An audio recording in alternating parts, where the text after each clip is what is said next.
Hello students, good evening.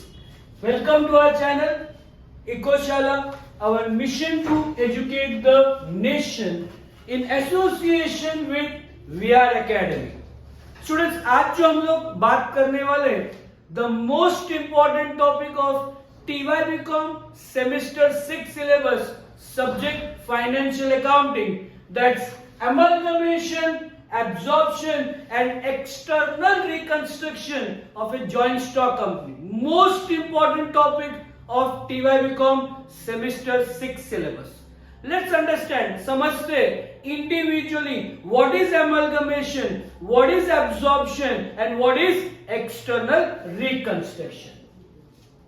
Introduction. What is an amalgamation? जैसे हमने example लिया है, company X and company Y दोनों मिलके एक नया कंपनी स्टार्ट कर रहे हैं. तो what is the definition of amalgamation? When two joint stock company come together and form one joint stock company is called as an amalgamation. A limited B limited के साथ मिलके एक नया कंपनी स्टार्ट कर रहा है. Vodafone with Idea started with VI.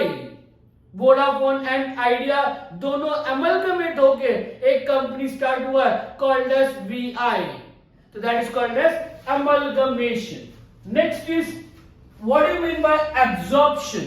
Absorption में जैसे हमने एग्जांपल दिया, A limited takes over B limited. What do you mean by take over? Take over का मतलब है 51% share, controlling power, management power. A limited ने क्या कर लिया? खरीद लिया. बी लिमिटेड का ए लिमिटेड ने खरीद लिया. जैसे बात करें तो थम्स अप, इस कंपनी का ओनरशिप कोको कोला इंडस्ट्री ने खरीद लिया. That is called as an absorption. Next, what do you mean by external reconstruction?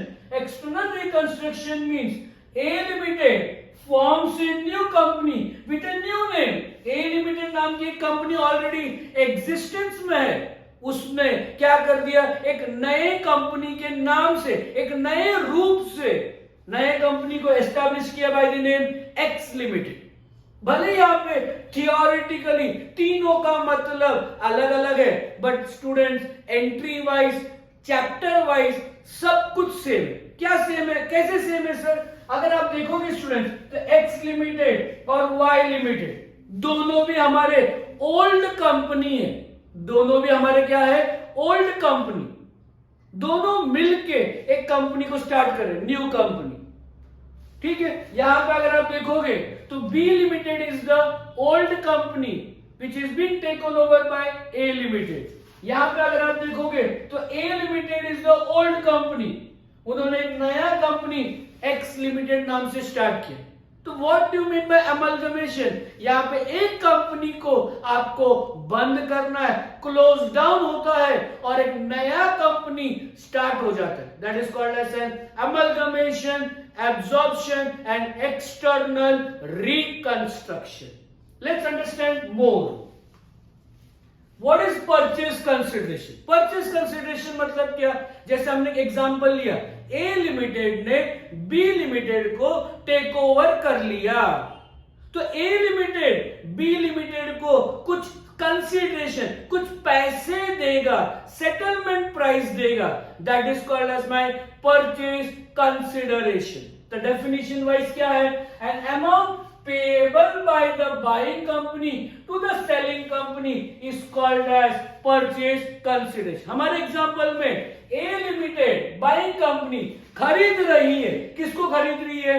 B limited को खरीद रही है. तो B लिमिटेड बन गया हमारे एग्जांपल में सेलिंग कंपनी. तो कंसिडरेशन के तौर पे A लिमिटेड B लिमिटेड को कुछ सेटलमेंट प्राइस देगा. That is called as purchase consideration. तब इसे कैलकुलेट करने की तीन मेथड्स है. क्वेश्चन कोई भी हो, अमलगमेशन वाले क्वेश्चन होने दो, एब्जॉर्प्शन वाले क्वेश्चन होने दो या एक्सटर्नल रिकंस्ट्रक्शन वाले क्वेश्चन होने दो. There are total 3 methods for calculating purchase consideration.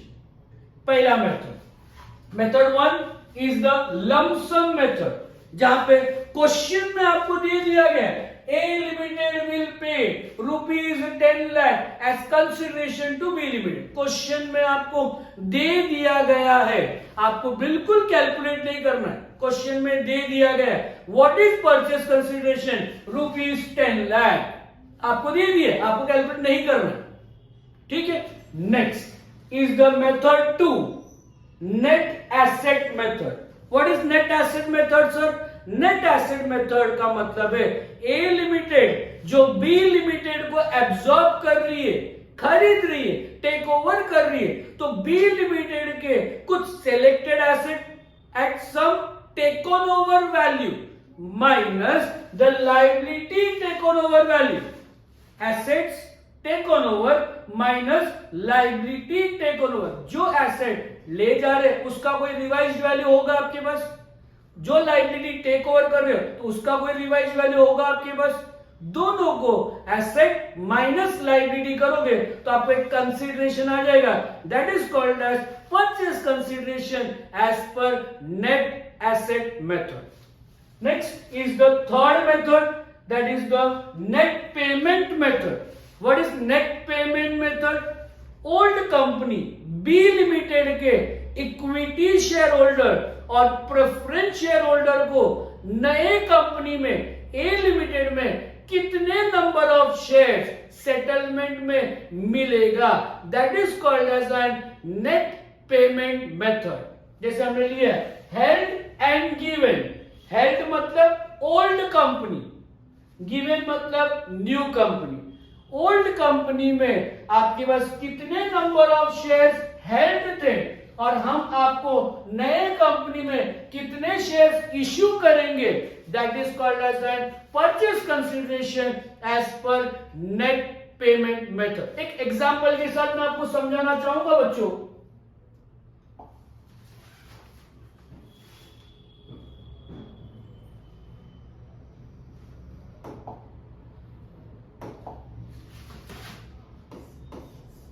Held given,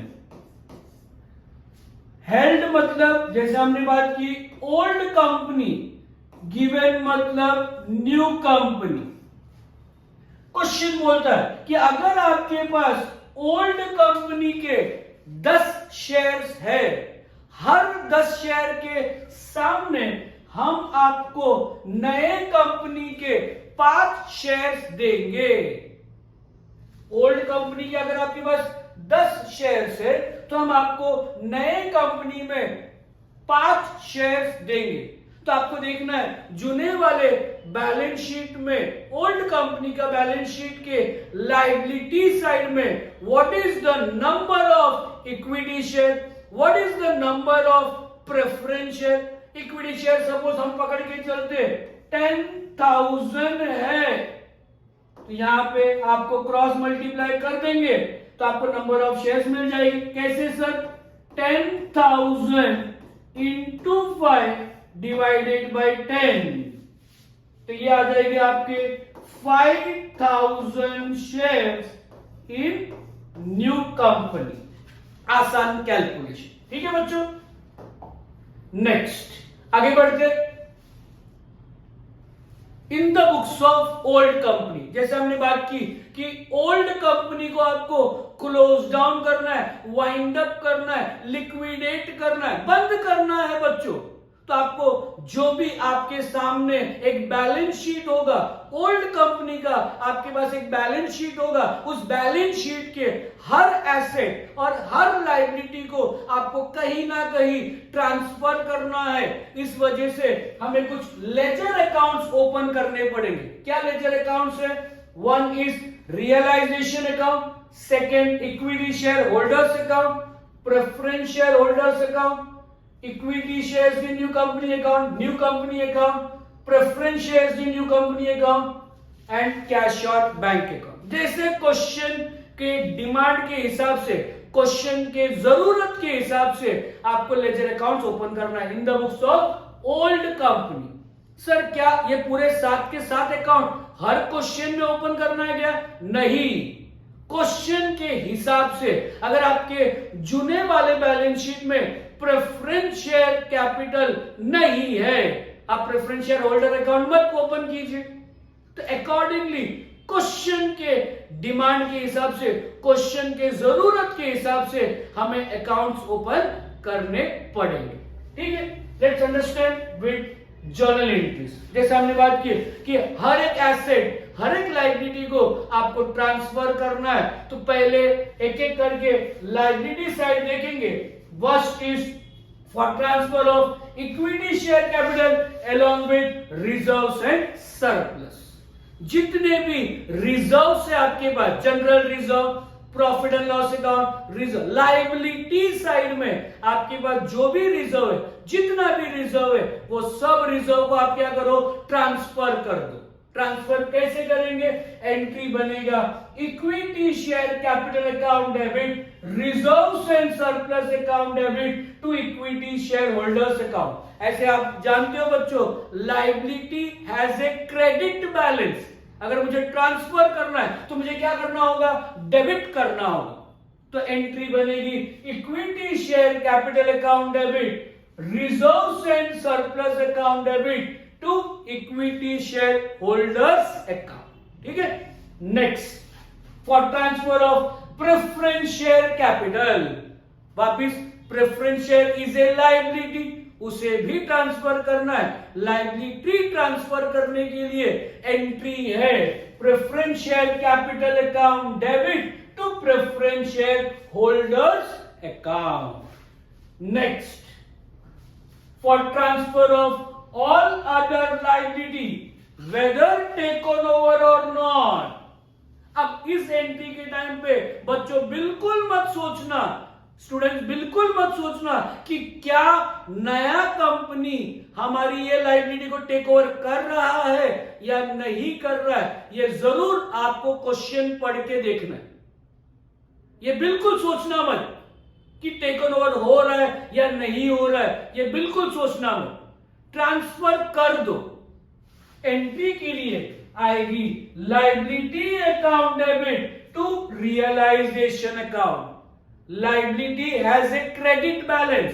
credit balance है तो अगर क्लोज करना है तो लायबिलिटी अकाउंट आपको क्या करना पड़ेगा?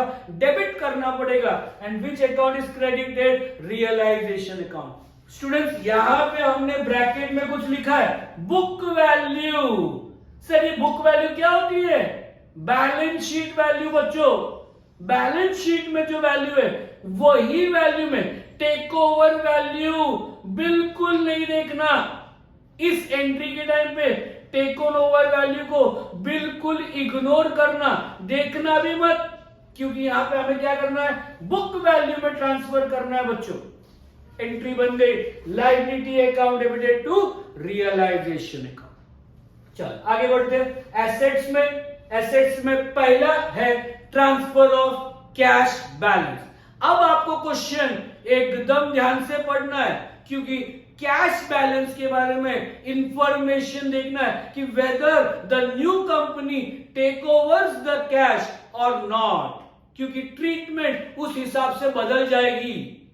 Cash balance, cash account take over हो रहा है या नॉट टेकन ओवर, उसके बेसिस में हमारी कैलकुलेशन यहां पे बदल जाएगा। तो यहां पे फॉर टेकन ओवर हो रहा है तो रियलाइजेशन अकाउंट के डेबिट साइड में जाएगी, और अगर नॉट टेकन ओवर हो रहा है तो कैश अकाउंट के डेबिट साइड में जाएगी। तो next is accumulated losses.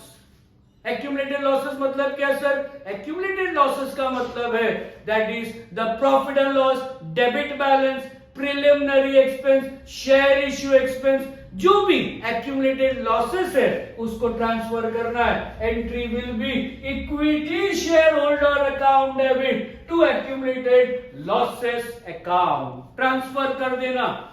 Next for transfer of all other assets. All other asset मतलब क्या? Fixed assets and current asset. जितने भी फिक्स्ड एसेट्स है, जितने भी करंट एसेट्स है, उन्हें भी ट्रांसफर करना। और वापिस ये मत सोचो वेदर टेकन ओवर है, वो एसेट टेक ओवर हो रहा है या नहीं हो रहा है, बिल्कुल मत सोचना बच्चों, उसको ट्रांसफर कर देना। ट्रांसफर करने के लिए एंट्री है realisation account debit to asset account. At which price? Book value. Book value मतलब क्या? Balance sheet value. पहले भी हमारे लाइब्रेरी वाले एंट्री में आई थी, मैंने बताया आपको बुक वैल्यू मतलब बैलेंस शीट वैल्यू। ठीक है बच्चों। Next, for purchase consideration due, जैसे हमारी एग्जांपल थी A limited takes over B limited. तो ए लिमिटेड आपको कितने रुपए देंगे?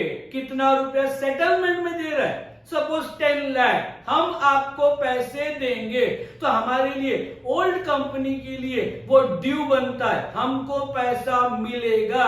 तो एंट्री आता है new company account debit to realisation account, that is called as purchase consideration due.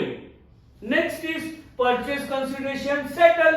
Sir आपने बोला 10 लाख रुपया देंगे आप मुझे, बट कैसे दोगे? क्या आप पूरा का पूरा इक्विटी शेयर में दोगे? क्या आप पूरा का पूरा प्रेफरेंस शेयर में दोगे? क्या पूरा का पूरा आप कैश? कैसा ब्रेकअप? 10 लाख रुपया आप कंपनी को कैसा मिलेगा? तो 3 ऑप्शंस है हमारे पास। Equity share in new company, शायद 5 लाख रुपए का इक्विटी शेयर मिल रहा है हमें, 10 लाख रुपया टोटल मिल रहा है, उसमें से 5 लाख रुपया इक्विटी में आ रहा है, 3 लाख रुपया प्रेफरेंस में आ रहा है, कैश में बाकी बचे 2 लाख रुपया आ रहा है, और लास्ट में टू न्यू कंपनी। अगर आप देखोगे तो न्यू कंपनी हमने क्या कर दिया? डेबिट हुआ था, ड्यू के टाइम पे डेबिट हुआ, और सेटलमेंट के टाइम पे हमने क्या कर दिया? क्रेडिट कर दिया। इससे क्या होगा? न्यू कंपनी अकाउंट टैली हो जाएगी बच्चों।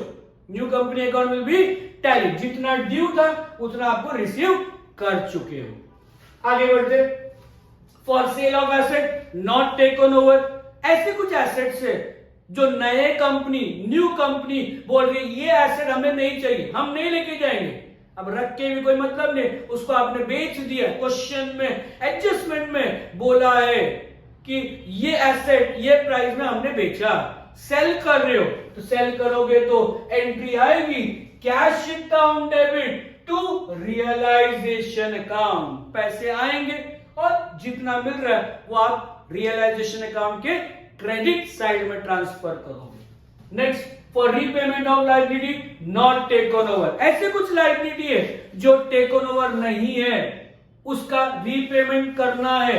रीपेमेंट करने के लिए एंट्री है realisation account debited to cash account. Sale हो रहा है तो पैसे आएंगे, रीपेमेंट हो रहा है तो पैसे जाएंगे। Next, for realisation expenses paid by whom? Old company, old company ने खर्चा किया, एक्सपेंसेस भरे हैं, तो एंट्री आएगी realisation account debited to cash account. तो इसी के साथ हमारा ओल्ड कंपनी के सब एंट्रीज खत्म हो चुके। अब हमें क्या करना पड़ेगा? जितने भी लेजर अकाउंट आपने ओपन किए उन सबको क्या करना पड़ेगा? अभी क्लोज करना होगा। तो क्लोज करने के लिए the first account to be closed is preference share holders account. Preference share holder को आपने क्या किया था? ट्रांसफर किया था, एंट्री पास करके preference share capital account debit to preference share holders account due कर दिया था। अब उनका सेटलमेंट करने वाले, अब प्रेफरेंस शेयर होल्डर को हम सेटल कर रहे हैं। कैसे सेटल कर रहे हैं सर? आप प्रेफरेंस शेयर होल्डर्स को नए कंपनी से जो प्रेफरेंस शेयर मिली थी वो दे दिया, या शायद थोड़ा बहुत इक्विटी शेयर दे दिया, या थोड़ा बहुत हमने कैश में सेटलमेंट कर दिया। इससे क्या होगा? प्रेफरेंस शेयर होल्डर हमने उस एंट्री में क्रेडिट किया था और इस एंट्री में हमने प्रेफरेंस शेयर होल्डर डेबिट कर दिया। इससे क्या होगा? प्रेफरेंस शेयर होल्डर टैली हो जाएगा। नहीं हुआ सर, तो नहीं हुआ तो हमारे पास है balance will be transfer to realisation account. जो भी बैलेंस बचती है प्रेफरेंस शेयर होल्डर में, अगर डेबिट में बैलेंस बचती है तो रियलाइजेशन अकाउंट के डेबिट में, हम प्रेफरेंस शेयर होल्डर के डेबिट में हम लिखेंगे टू रियलाइजेशन अकाउंट। क्रेडिट में आ गई तो बाय रियलाइजेशन अकाउंट। ठीक है बच्चों। Next, for closing realisation account. Realisation account आपने क्लोज कर दिया, क्लोज करने से जो बैलेंस आ रही है that will be transfer to which account? Equity share holders account. Next, for closing equity share in new company, जो भी इक्विटी शेयर बचा हुआ है, आया तो था, उसमें से कुछ हमने प्रेफरेंस शेयर होल्डर को दे दिया था। प्रेफरेंस शेयर होल्डर को देने के बाद जो बचा हुआ बैलेंस है उसे हमें क्या करना है, इक्विटी शेयर होल्डर को दे देना है। ठीक है बच्चों,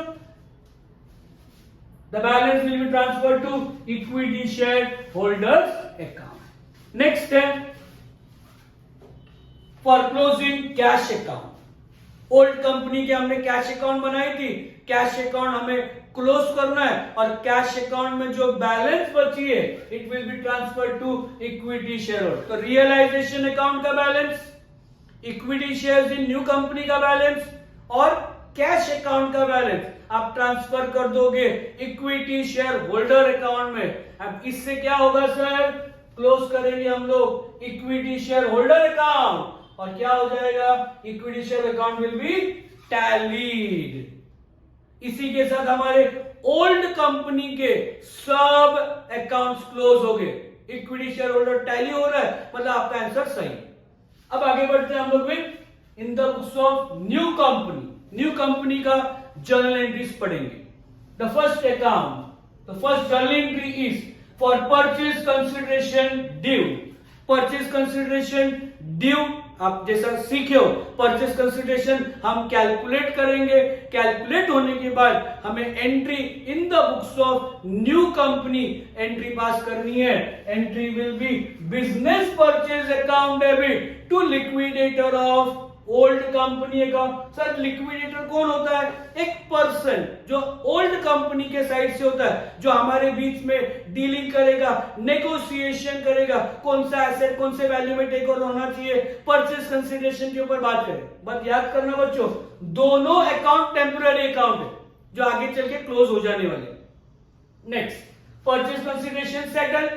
आपने बोला 10 लाख देंगे, कैसा दे रहे हम कैसा दे रहे, it can be by equity shares. तो हमारे लिए यहाँ पे याद से आप ये नहीं लिखना equity shares in new company, preference share in new company, नहीं, न्यू कंपनी तो हम खुद है, हमारे नाम हमारे बुक्स में कभी नहीं आएगा बच्चों। तो preference shares capital, equity share capital, समझे बच्चों। तो देखिए लिक्विडेटर यहाँ पे डेबिट हो रहा है, लिक्विडेटर यहाँ पे क्रेडिट हो रहा है। ठीक है बच्चों। Next, for assets and liability taken over. Assets and liability, अब कल तक जो बी लिमिटेड के एसेट्स थे अब वो एसेट हमारे हो जाएंगे।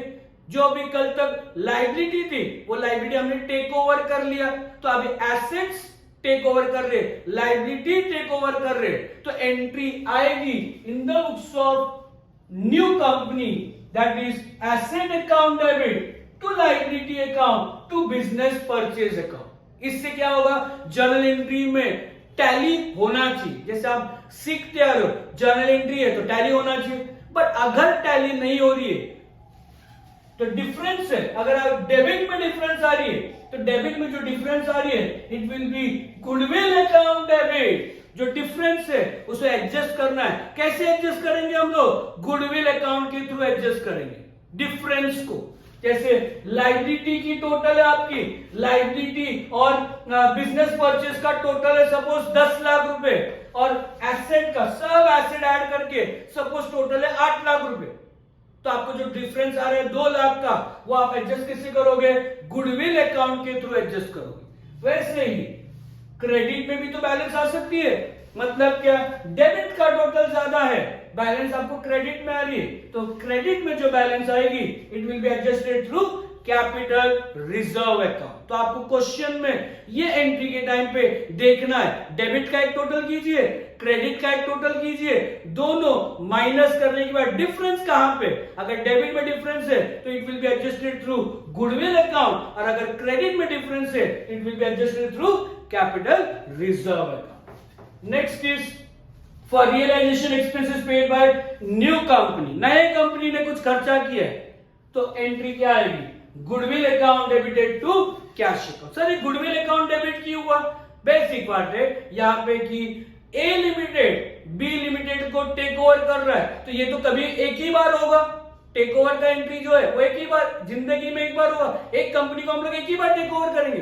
तो ये मेरे लिए क्या हो गया, कैपिटल एक्सपेंडिचर। और जब कैपिटल एक्सपेंडिचर कर रहे तो न्यू कंपनी के लिए एंट्री आएगा goodwill account debited to cash account.